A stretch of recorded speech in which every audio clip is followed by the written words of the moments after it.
were discussing Stuyvesant Town before you got this up-to-date machine in operation.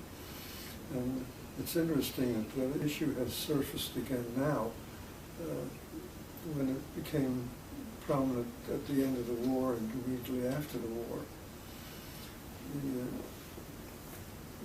The reason it became popular again now, or public again now, is that it really shows the drift of U.S. society.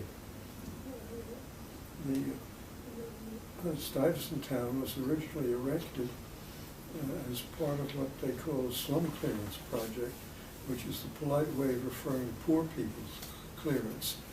They condemn property, they throw out the poor people who've been living in those slums, make no provision of any sort for them.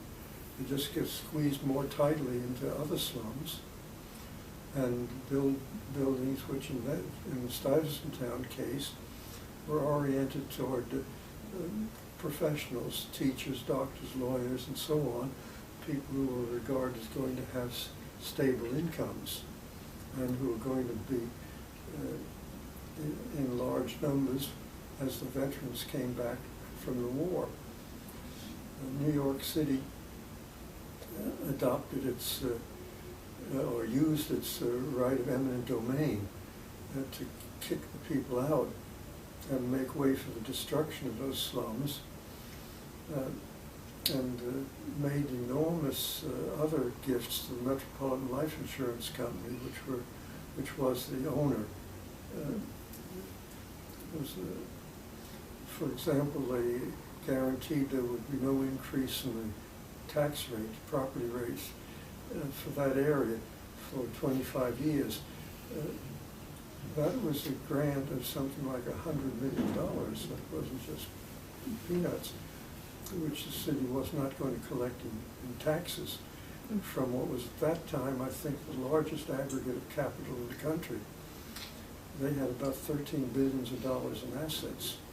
I think, I've forgotten who was second, probably the telephone monopoly, but New York Life Insurance was third with $11 billion. So that two of the three largest aggregates were insurance companies, which was, and what are they? They're just financial manipulations. They don't produce anything. They manipulate money markets. Well, when they cleaned out the poor, they were making room for this expected flood, which realized, of middle-class people. However, they explicitly excluded non-whites from this bonanza. I can go back into more of the details of that in a moment. But now, here it is 50 years later, and the property is too valuable for the middle class. So they're now selling these, 11,000 apartments. It's an enormous project. And what are they going to do with them? They're going to upscale them. They're not, that's not my conjecture, that's their statement. And make it available only really for the wealthy. So it's a second cleansing that's going on now, and that's attracted attention of the general public to this whole history. On March 26, 2006, the New York Times ran a retrospective on what Stuyvesant Town had generated after the war. And now again, the last few days, another story about the pending huge sale. So that the situation is still very much alive. There's one little piece of irony connected with it. They had a big plaque up saying, praising the vision of, I think his name is Frederick Ecker, who was head of Metropolitan Life, as having a vision of providing good, sound living conditions, safe ones. for this segment of the population, the teachers and so on. Now, of course, they have to remove that plaque because that isn't what it's for anymore. And in a certain way, the place was almost like a polite concentration camp. They had guards all over the place. Alice was 4 or 5 years old at the time and developing her own language. So I remember when we went out to the country one day, Alice asked me, "Is that stepping on grass or only looking at grass?" Because what we had in Stuyvesant Town was just looking at grass. Kids weren't allowed to step on it and rub around. Nice. And they had guards around. They had guards around the place to make sure that no uncouth types turned up. And when Grace, my wife, was out collecting signatures against the discriminatory policies of Stuyvesant Town, one of the guards approached her and with a view to kicking her off, not knowing that she was resident there, and using her Boston English instead of her New York English, she said, "Don't you accost me."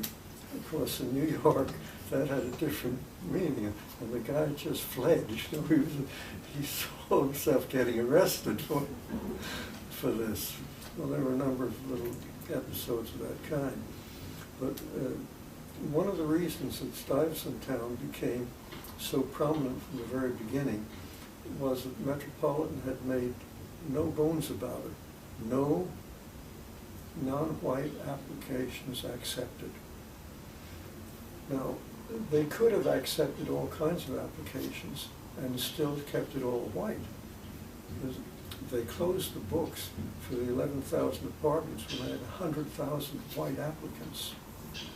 They could have had 120,000, or some others, and still fill the 11,000 apartments. But my view is that they wanted to make a demonstration that they could have a blatantly segregated, blatantly racist housing project as a way of affecting the general political tone of the country. Because what does an insurance company do with all the premiums that it gets? It invests it. It doesn't build a factory and make steel or do anything of that sort. It invests it in one way or another. Now, Metropolitan invested primarily in real estate. When we moved to Nashville, Grace looked Metropolitan up in the phone book, and she found, out of curiosity, she found that they had an office there where you couldn't buy insurance. What was the office? It was mortgages on plantation lands. Now, if with those investments, they were particularly profitable when there was a big pool of underpaid, abused labor with no rights. That is to say, the black population. So I think that Metropolitan, which had to have a vision of the whole society with $13 billion, it wasn't a store corner operation. I think that they had figured that if they could openly enforce segregation in the most democratic city in the country, that it would deal a blow to any struggle against segregation nationally. And in this, of course, they had an ally, namely the New York City government.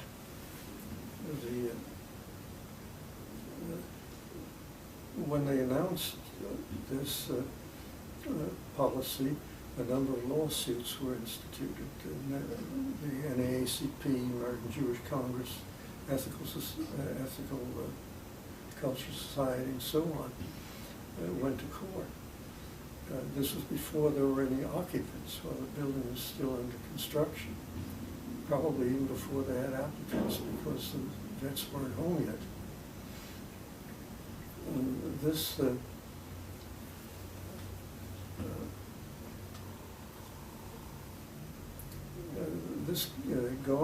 garnered a lot of publicity, and it was now during the democratic impulse of the war, the state, the city election system had been changed, and they had proportional representation, and they eliminated that when the Cold War started.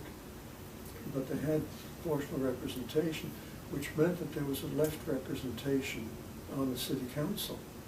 Because on the ward system, first past the post, you can't get any significant number of left-wingers in except by accident. Mm-hmm. But if you have PR, if you get 10 to 15% of the vote, you've got somebody in there. And the Communist Party had two people on the New York City Council at that time. Ben Davis, a black lawyer originally from Atlanta, who was in the Manhattan contingent, and Peter Caccione, an Italian dock worker from Brooklyn. And they made all kinds of noise about the racism of Metropolitan Life Insurance Company. And in this, they had a rather unique ally, a Republican by the name of Stanley Isaacs, a most unusual Republican. He came originally from the Silk Stocking District, and he'd been borough president. But he believed that you should have broad representation on the city council. And as borough president, which was the mayor of Manhattan, so to speak, he had employed as his executive assistant the City Hall reporter of the communist newspaper, The Daily Worker.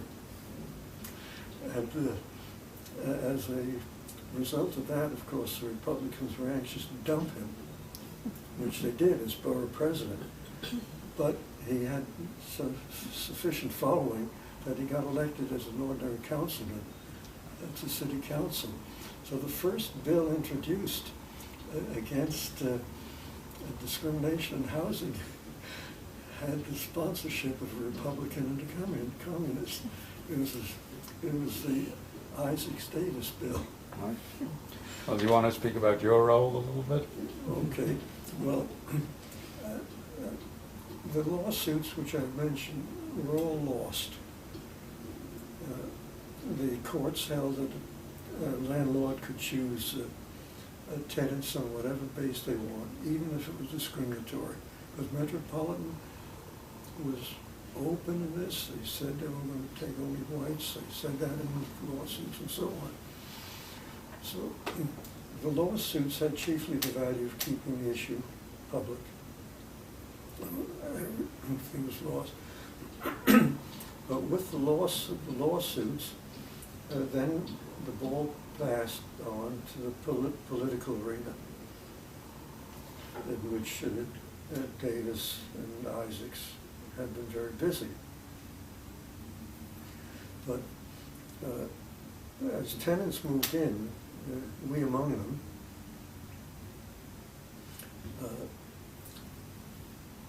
those opposed to this policy, had it very much on their consciences.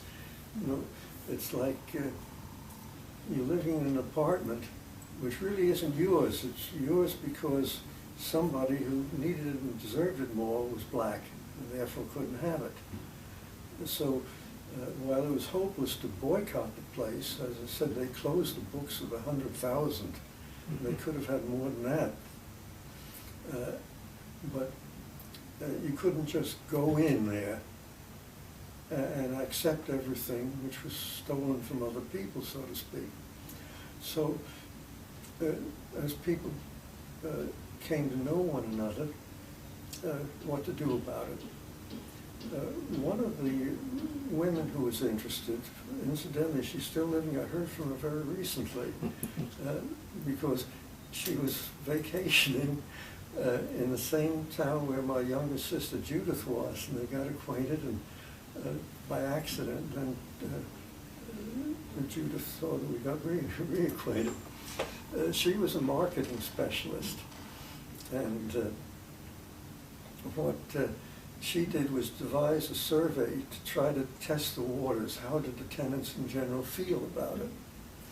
So there was a survey, there was a sample, and people went around to the sample, Grace among them. And we were startled by what happened. It turned out that, according to that survey, something like 2/3 of the tenants were opposed to the Metropolitan's discriminatory policy. We couldn't believe it. Here were white people predominantly against the discrimination. So, oh no, there must be something wrong with the survey. So back to the drawing board, and Esther Shiner, her name, made up another survey. Different survey, different sample, same results. It was very encouraging. And with that, under our belt, so to speak, we organized the Tenants Committee to End Discrimination in Stuyvesant Town. Well, we had organized it on a small scale before, it was sort of underground, but we went public with it and started going around with petitions to everybody, not just a sample. And Paul Ross, who had been a high official in the city and now had returned back to his private law practice, was chair of the committee. There were several vice chairs, of which I was one. And at that time I was teaching at City College in New York, and that was why I was there, while we were living in Stuyvesant Town.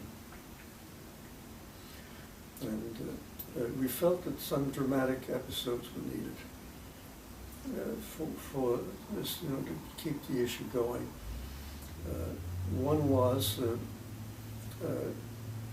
children from Harlem were brought down to use the Stuyvesant Town playgrounds.